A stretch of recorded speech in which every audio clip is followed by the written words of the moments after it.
అనేది ఒక్కసారి తెలుసుకోండి.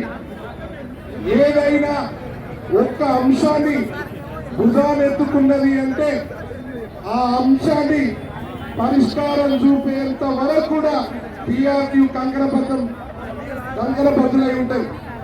ఆ విధంగా ఈ రోజు సిపిఎస్ అంశాన్ని ఈ ప్రభుత్వం మేనిఫెస్టో పెట్టిన విధంగా రద్దు చేసేంత వరకు ఇది నాంది పలుకుతా ఉందని సందర్భంగా తెలియజేస్తా ఉన్నాం.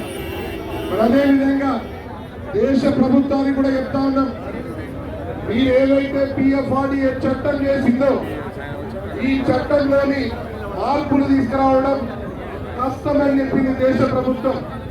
కానీ ఓల్డ్ పెన్షన్ స్కీమ్ తీసుకొచ్చింది. మరి PFRDA చట్టంలో మార్పులు చేయాలని దేశ ప్రభుత్వం మరి యునైటెడ్ పెన్షన్ స్కీమ్ ఏ విధంగా తీసుకొచ్చిందో ఒక్కసారి ఆలోచన చేయాలి.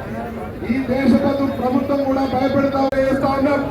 ఈ వేదిక ద్వారా రాష్ట్ర ప్రభుత్వం CPS ను రద్దు చేయండి, దేశ ప్రభుత్వంతో డబ్బులు ఎక్కడాలో PRTU తేలుస్తుందని సందర్భంగా తెలియజేస్తా ఉన్నా. కాబట్టి రద్దు చేయండి.